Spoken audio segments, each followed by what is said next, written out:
Welcome and hello. This is a video exercise in HEC HMS, and in this exercise, we'll be working with the Muskingum routing method. All right, what I have on the screen here is the web page that will have the files and the instructions for this exercise.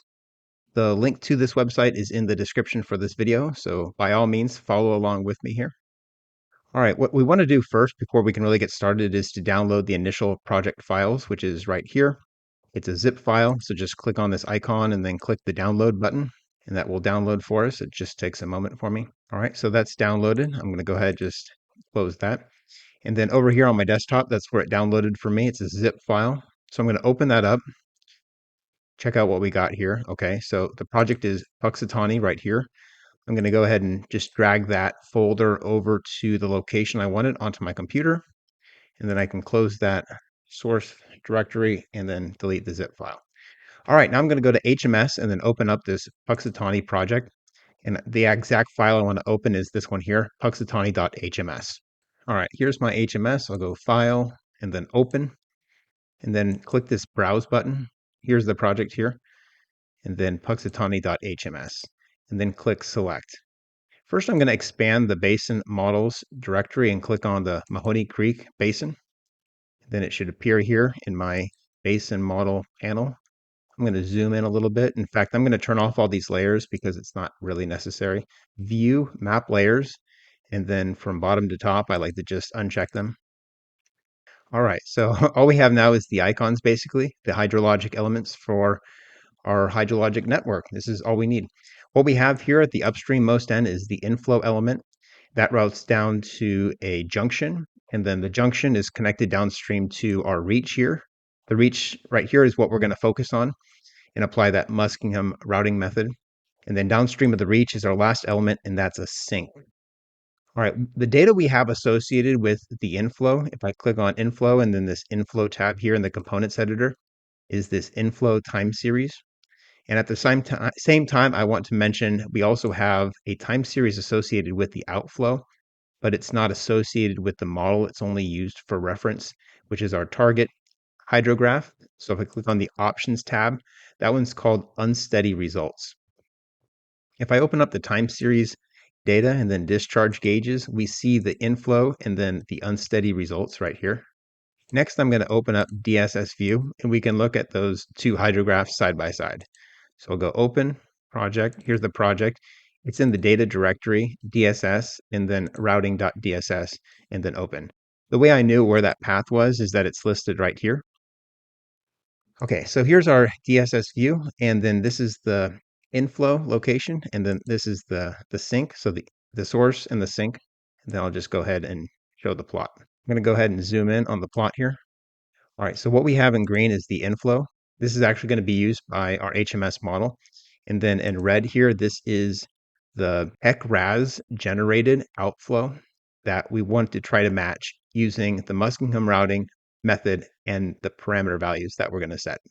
The time range here for these two time series is from noon on April 11th, 1994, and it appears they go into April 16th. Now, if I bring up HMS and then click on control specification, for our control specification, it's going to be from noon on April 11th, but it's only going to go for a day and a half through April 12th. Okay, let's go ahead and get to work. First, I'm going to click on the reach itself, and then in the components editor here, we have our routing methods. Currently, it's set to none, so I'm going to go ahead and change that to Muskingum right there. The Muskingum routing method is based on conservation of mass approach and can simulate lag, attenuation, and diffusion using parameters K, X, and N, the number of subreaches. Now that we've selected our method, we can click on the routing tab here in the components editor. And now this is where we define our values for K, X, and N. If you're following along on the instructions, the first half of this entire web page talks about the background and then talks about the different parameters and how different methods of deriving them with an example problem. And then about halfway down the page, we should get to the actual instructions. Here they are. Modify the existing HMS project. So we've already done the first few steps, like open up the project, select the basin, select the reach, assign the Muskingum method, and then select the routing tab. The first thing we need to do is step 5 here. So set the initial type. to discharge equals inflow. That's this parameter right here, discharge equals inflow. That looks good. After that, we need to actually set the parameter values for K, X, and the number of subreaches. K here represents the travel time through the reach in hours.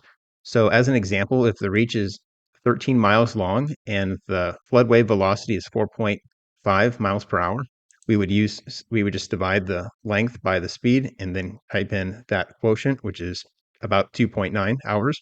The next field down is X, Muskingum X. It's a dimensionless coefficient that must range between 0 and 0.5.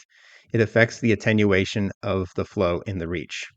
0 would represent max attenuation and 0.5 would represent no attenuation. So let's go ahead and use a number like 0.25 to start off because that's what the instructions tell us to use. And then the number of subreaches here also affects the attenuation. This subreaches can be approximated by K divided by the simulation time step. So if the K value is 2.9 hours and the simulation time step is, say, 15 minutes, then 2.9 divided by 0.25 would be 11.6. So let's just round up to 12. Okay, I'm going to go ahead and save that. The next step is step 7 that says to create a simulation run. So I'll come up here to HMS, compute menu, create compute, simulation run, and then we'll give our run a name. I'll call this April 1994 underscore Muskingum. Next.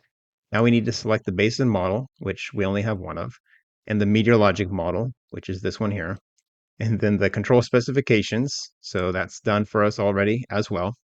And now what we have is a simulation that's ready to run up here.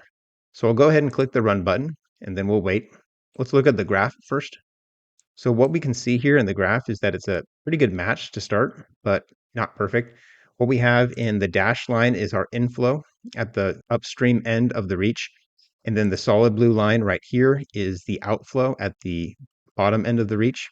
We want this blue solid line to match the black solid line I have highlighted now. So let me go ahead and zoom in. So I've zoomed in on the peak flow, and the tutorial actually focuses on trying to get the peak flow just right. The peak flow for our computed outflow from HMS was about 12,500, and then the target outflow peak discharge from HEC-RAS is about 11,300, more or less. We don't have to guess the actual numbers. In fact, that's what the summary table is good for. So I'll click on summary table here. And what we're seeing is 12,538. So that's too high because what we're aiming for is this peak flow right here, 11,293. This summary table also keeps track of some statistical parameters which help us gauge how close these two time series are related, from the RMSE standard deviation value, percent bias, and Nash-Sutcliffe. Based on these numbers, it's a pretty good fit, but it's not a perfect fit. And that's where the instructions sort of leave us off here. So that's step 10. And then afterwards, the next task down talks about calibrating the model. And it runs through changing a few of the parameter values, running the model, and looking at the results. So that's what we're going to do next. In step 1, it tells us to go back to the routing tab and then change the K coefficient from 2.9 to 2.5. So I'm going to make that change there, click save, and then rerun the model. Okay, so that reran. Let's take a peek at the plot. And it's kind of hard to tell how much that's changed. So let's go ahead and look at the summary table, which is this button here. And based on the summary table, it looks like the peak discharge from our computed HMS model run actually increased. So we're kind of going the wrong way there. Let's close that and make a few different changes. Step 2 says to change the X coefficient to 0.1, and then also to change the number of subreaches down to 6. All right, so let's go ahead and click save, run the same model. Then let's look at the graph. Okay, I think that looks better. I'm going to go ahead and look at the summary table because it's not as good as it could be. But let's see, we're down to 12,217 CFS. So we're still too high, but we're improving. The last step here, step 3, tells us to continue adjusting the Muskingum routing method parameters in an attempt to simulate the best match we can. So I went ahead and did that. And without showing you a bunch of trials, I'll go ahead and type in the numbers that I was happy with. So I ended up going with a K coefficient of 3.2 Muskingum X of 0.1, and then the N coefficient or number of subreaches at 3. So let's go ahead and save that and then run that. This will be our last one. Okay, let's look at the plot. If I zoom in a little bit here, we now have the final outflow hydrograph computed by HEC HMS to be fairly close to the black line, the black hydrograph, which is the observed flow or the HEC RAS output. And then looking at the summary table, we have a final peak discharge that's computed of 11,261, which is about 30 CFS off from our target. To summarize the results from this exercise, I have 4 different trials. Here's the first trial where we have the computed peak discharge from HEC HMS and then the target, which is from HEC RAS. The first trial was 11% over, and I'm also keeping track of the input parameters for that Muskingum method. The second trial was actually a little bit worse. We increased our flow, and of course the number here in column E here will always be the same. The third trial was much better. The change that we made was decreasing the X parameter and also decreasing the number of subreaches. And then the last one that I did myself was the best of the 4, and that's where we were just off 0.3% using these parameters right here. So that's the end of the exercise using the Muskingum routing method for defining a reach in HEC HMS.